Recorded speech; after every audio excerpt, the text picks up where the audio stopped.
এই সরকার চাই না, এই সরকার সুবিধা না, মনে হয় না দেশ চালাইতে পারবে। আমরা এই কারণে চাই না, উনি নাকি ফ্যামিলি কার্ড দিছে, আমরা তো পাই নাই। আমরা তো গরিব মানুষ, আমরা সিএনজি চালায় খাই, আমরা কি কার্ড পাইছি? নামগো টাকা দিছে, আবার কৃষক কার্ড দিছে। উনি কয়জন রে দিছে কৃষক কার্ড? উনি এই মুহূর্তে কেন এগুলা দিল? সময় তো আছে, পরে দিতে পারতো। এখন তো দেশের অবস্থা খুবই খারাপ, অর্থনৈতিক আর্থিকভাবে মানুষ এই দেশে অনেক সমস্যায় আসছিল। এখন আপনি এটা গুছায়া অর্থনৈতিকভাবে দাঁড় করাবেন, তারপরে আপনার মনের আশা, বিভিন্ন আশা পূরণ করবেন, মানুষের দিবেন, তাকে দিবেন। এখন তো আপনার দেশটাকে গঠন করতে হবে। গার্মেন্টস তেল পাচ্ছে না, গার্মেন্টস চলে না, গার্মেন্টস বন্ধ হয়ে যাচ্ছে। তো গার্মেন্টস বন্ধ হয়ে গেলে গার্মেন্টসের সাহেবরা যে চলাফেরা করতো সিএনজি দিয়ে, তারা তো এখন চলে না। আমরা কোত্থেকে যাত্রী পাবো?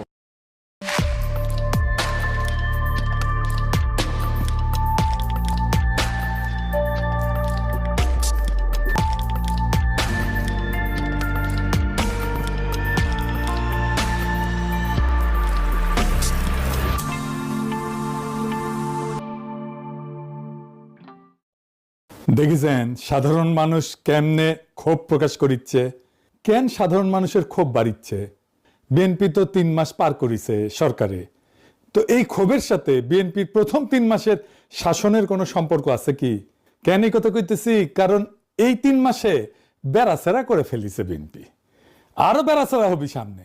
আমির খসরু ওই যে ইন্ডিয়ান মালডা অমিত শাহের সামনে কুজা হয়ে দাঁড়ায় থাকে না, পেন নাম করে, ওইটাই উই কইছে ইকোনমি ঘুরে দাঁড়াইতে 2 বছর সময় লাগবে।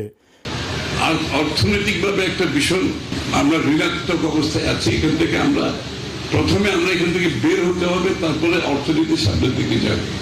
আপনারা নিশ্চয়ই লক্ষ্য করেছেন, আমি বলছি 2 বছর সময় লাগবে অর্থনীতি ঘুরে দাঁড়ানোর জন্য।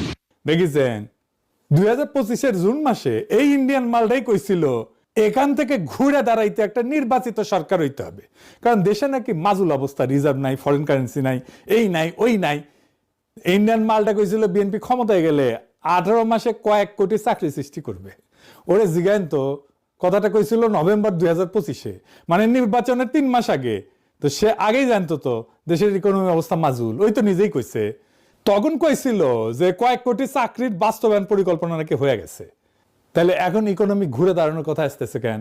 নির্বাচন হইলে তো সব ঠিক হয়ে যাওয়ার কথা, ঠিক কিনা? কয়েক কোটি চাকরির ব্যবস্থা করতে হবে।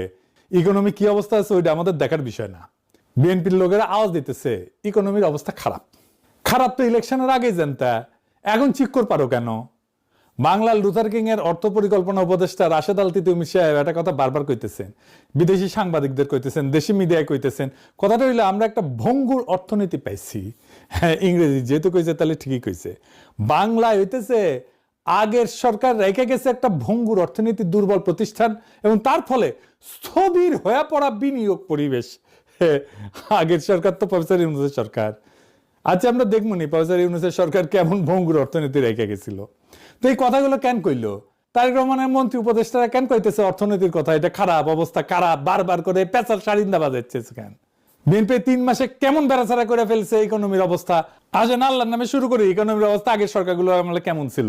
আমি হাসিনার সরকারের আমলের কথাও বিবেচনা নিতেছি, তাহলে বোঝা যাবে বিএনপি কেমন করিচ্ছে। হাসিনার আমলে IMF $4.7 বিলিয়ন লোন প্যাকেজ অনুমোদন করেছিল।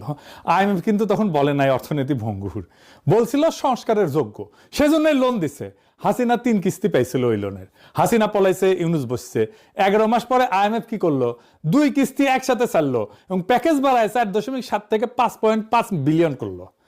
IMF এর ভাষায় তখন IMF কইছিল বাংলাদেশের কর্মসূচির বাস্তবায়ন সামগ্রিকভাবে সন্তোষজনক হয়েছে। কঠিন রাজনৈতিক এবং অর্থনৈতিক প্রেক্ষাপট সত্ত্বেও অর্থনৈতিক ভঙ্গুর হইলে IMF 2 কিস্তি একসাথে দেয় না, উল্টা প্যাকেজ কেটে দেয়। তারপরে বিএনপি 17 ফেব্রুয়ারি ক্ষমতা নিল 2026-এ। 3 মাসের মধ্যে কি হইল? IMF $1.3 বিলিয়ন কিস্তি আটকে দিল। কেন? হাসিনার আমলে আটকায় নাই, ইউনূসের আমলে আটকায় নাই, বিএনপির আমলে আটকাইলো কেন? কারণ ইকোনমির অবস্থা জয় বাংলা হয়েছে। আমির খসরু কইছে না, এখনো সিদ্ধান্ত নেয় নাই IMF, আমাদের লোনের টাকা দিবে না বলে নাই, জুলাই মূল্যায়ন হবে নাকি। ওই ভাবিছে দিবি লোন, না দিবি না। আইএমএফ লোন দিবি না, আইএমএফ এর দরজা বন্ধের শব্দ দেন এডিটর সাহেব। আইএমএফ বন্ধ করে নাই দরজা, বিএনপি নিজেই বন্ধ করেছে, নিজে মারিছে। কেমনে পরে দেখুন। তার আগে একটা ইকোনমিক্সের জন্য গুরুত্বপূর্ণ র্যাঙ্কিং দেখি, অর্থনীতির জন্য। এইখানে 3 মাসের তারেক রহমানের শাসনকালের ইকোনমির অবস্থা কি হয়েছে, বিদেশিরা কিভাবে দেখিচ্ছে, পশ্চিমা শক্তি কিভাবে দেখিচ্ছে, সেটা বোঝা যাবে। এই র্যাঙ্কিং বোঝার আগে কয়েকটা জিনিস জানা নেওয়া দরকার, তাইলে বুঝতে সুবিধা হবে। ব্যাংকে আপনি ধরেন লোন চাইলেন, ব্যাংক সাথে দিয়ে দিবে না। ব্যাংক আপনাকে লোন দিবে নাকি দিবে না, এটা নির্ভর করে আপনার ক্রেডিট রেটিং এর উপরে, মানে আপনি লোনটা শোধ দিতে পারবেন কিনা, এটাই হইতেছে আপনার ক্রেডিট রেটিং। বুঝে চাও, ও দেখবে যে আপনি চাকরি আছে কিনা, ব্যবসা আছে কিনা, নিয়মিত আয় কত, সম্পদ কত আছে, অন্যরা আপনাকে লোন দেয় কিনা, লোন দিলে শোধ দেন কিনা আপনি, ইত্যাদি ইত্যাদি। তেমনি একটা দেশের জন্য ক্রেডিট রেটিং থাকে। দেশকেও ঋণ নিতে হয়, সব দেশকে নিতে হয়, সবচেয়ে ধনী দেশকেও নিতে হয় ঋণ, আমেরিকা, জাপান, ওদেরকেও নিতে হয়। পৃথিবীতে 3টা বড় ক্রেডিট রেটিং প্রতিষ্ঠান আছে যারা দেশের ক্রেডিট রেটিং দেয়, ফিচ, মুডিস, S&P। কোন দেশ থেকে ঋণ ফেরত পাওয়ার সম্ভাবনা কতটুকু, এটাই মূলত তারা পরিমাপ করে আর কি। তো এই রেটিং দেখে 4টা গুরুত্বপূর্ণ সিদ্ধান্ত হয় বিশ্বজুড়ে, সবাই সিদ্ধান্ত নেয় এই রেটিং দেখে সিদ্ধান্ত নেয়। 1 নম্বর সিদ্ধান্ত কে নেয়? আন্তর্জাতিক বিনিয়োগকারীরা সিদ্ধান্ত নেয় কোন দেশে টাকা ঢালবেন, বিনিয়োগ করবে। ভালো রেটিং মানে বিদেশি বিনিয়োগ আসবে, FDI বাড়বে, কারখানা তৈরি হবে, চাকরি তৈরি হবে। 2 নাম্বার, আন্তর্জাতিক ব্যাংকগুলো সিদ্ধান্ত নেয় বাংলাদেশ সরকার বা প্রাইভেট কোম্পানিকে কত সুদের ঋণ দেবে। রেটিং খারাপ মানে সুদের হার বেশি, বুঝেছাও। 3 নাম্বার, আমদানি রপ্তানিতে বাংলাদেশের LC মানে লেটার অফ ক্রেডিট, এটার শর্ত পাল্টাবে কিনা।